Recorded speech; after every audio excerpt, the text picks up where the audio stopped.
everyone! Welcome back to my channel and this is Ani ni TV. So, ayan guys, nandito tayo para mag-update sa inyo at kung hindi ka pa nakasubscribe sa aking channel, please subscribe and click the notification bell para ma-update kayo sa mga susunod natin na videos.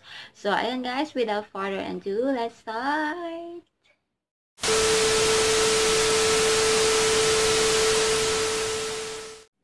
Napakaganda ng kwento nito ni Mildred na isa naman talagang kahanga-hanga kasi sa kanyang taglay na kabutihan ng puso at ng loob. Itong si Mildred ay nagtrabaho sa ibang bansa ng halos 8 taon at ang kanyang mga anak ay iniwan niya ito sa kanyang asawa sa Pilipinas na kung saan ay talagang 8 taon hindi niya nakasama ito kasi nga hanggang sa paglaki ng mga anak niyang ito na kung saan ay umuwi siya ng Pilipinas at hindi siya kilala ng mga ito. Nung dumating siya sa Pilipinas at pumunta na siya sa bahay nila, nadatnan niya ang 2 bata na lalaki at babae at niyakap niya ito, subalit lumayo ito sa kanya kasi hindi daw siya ang ina ng mga ito dahil hindi siya kilala ng mga anak niya. At bigla namang lumabas itong kanyang asawa at tinawag ang mga anak, subalit tumakbo ang mga ito at hindi napigilan. So nalungkot itong si Mildred kasi hindi siya kilala ng kanyang mga sariling anak. At yun, nag-stay siya sa Pilipinas at nagnegosyo siya ng isang maliit lamang na pagkakakitaan para makasama niya ang kanyang pamilya at makilala siya ng lubos ng kanyang mga anak.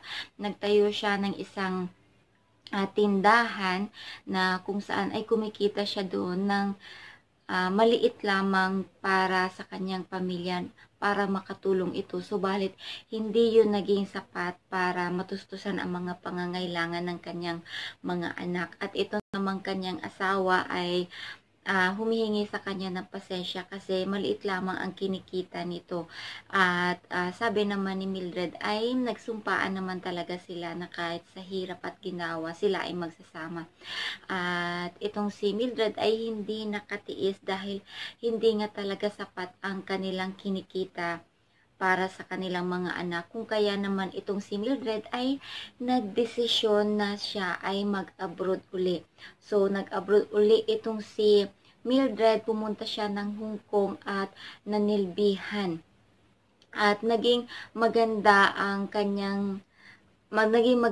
pakikitungo sa kanya ng kanyang employer. Pagdating niya doon, sa una ay maayos ang pakikitungo sa kanya. Subalit habang tumatagal ay hindi na kasi sabi ng kanyang among babae na pastor ang kanyang amo na lalaki. Subalit hindi yun naging sapat na dahilan para maging matino ang isang tao.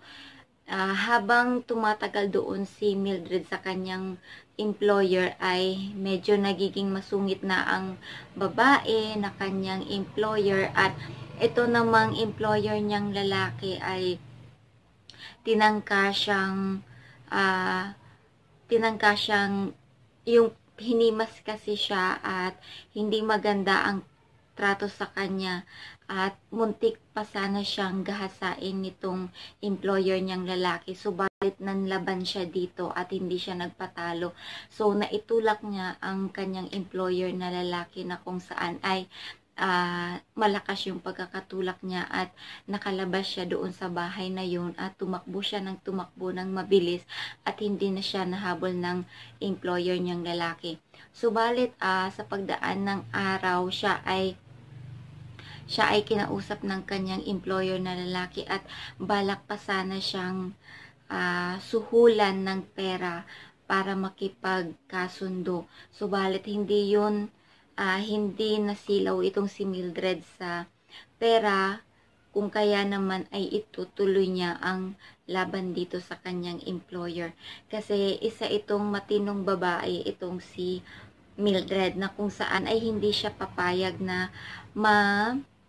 kumbaga madumisan or or matalo siya sa laban. Kasi ang gusto ni Mildred ay yung sa tama lamang. So, hindi niya tinanggap yung pera na inaalok sa kanya ng employer at umalis na siya doon at may mga kaibigan din siyang nakilala doon sa Hong Kong na kung saan ay tinulungan naman siya para mabuhay doon kasi nga ay hindi na siya nagtatrabaho at wala siyang mapasukan at kinailangan niyang hindi ipaalam sa kanyang pamilya kung ano ang sitwasyon niya doon. Na-experience niya ang kumain ng mga tira ng mga taga doon or tira doon sa mga restaurant. Natutunan niya din yung kumain doon at maraming pagtitiis siyang ginawa doon sa Hong Kong na yun para makasurvive lamang at makapadala pa din siya ng pera sa Pilipinas. At itong kanyang ate naman ay humingi siya dito ng pabor na hindi ipaalam sa Pilipinas ang tunay niyang kalagayan doon at itong kanyang ate ay okay lang daw at ililihim nila ito. At ayun, isang araw itong si Mildred ay nakakuha ng isang lalagyan na kung saan ay malaking pera ang nandoon sa tseke. At malaking pera talaga yun at pinaalam niya doon sa kanyang mga kaibigan at sa kanyang ate. Subalit, sabi ng kanyang mga kaibigan ay dapat daw hati-hatiin na lang nila kasi malaking halaga yun. At hindi nasilaw doon si Mildred at gusto niyang ibalik sa nagmamay-ari talaga noon kasi kawawa naman daw sa nawalan na yun. At ibinalik niya ngayon at nagpasalamat sa kanya kasi empleyado lang din naman yung nakawala noong pera na yun at kailangan din. At binigyan din naman siya ng isang lata ng biskwit. So, ayun, dahil sa ginawa yun ni Mildred, itong embahada ng Pilipinas ay nalaman ang ginawa nitong si Mildred. At si Mildred ay umuwi na ng Pilipinas at parang galit pa sa kanya ang kanyang mga anak. At yun, dumating din ang panahon na ang kanyang mga anak ay humingi din ng kanyang kapatawaran dahil hindi nila alam kung ano yung mga nangyari or ano yung mga pinagdaanan ng kanilang ina na si Mildred sa Hong Kong at hindi nila alam na ito ay naghihirap doon at ay nagtsatsaga na kung ano-ano na lang ang gawin para makapadala siya sa Pilipinas ng pera para sa kanilang pang tuition at kung ano-ano pang pangangailangan nila sa school. At yun ay napaiyak na lamang ang kanyang pamilya dahil sa kanyang mga pinagdaanan doon sa Hong Kong. So, ayun guys, talaga namang kamangha-mangha at talagang napakaganda naman ang ugali nitong si Mildred dahil hindi siya nasilaw at puso pa din ang pinairal niya at naging bayani siya sa ginawa niyang ito. Ay magandang tularan itong si Mildred. Ayan, hindi masilaw agad sa pera at iniisip niya kung sino yung nawawalan. So, ayan guys, thank you so much for watching and this is only a review and reaction.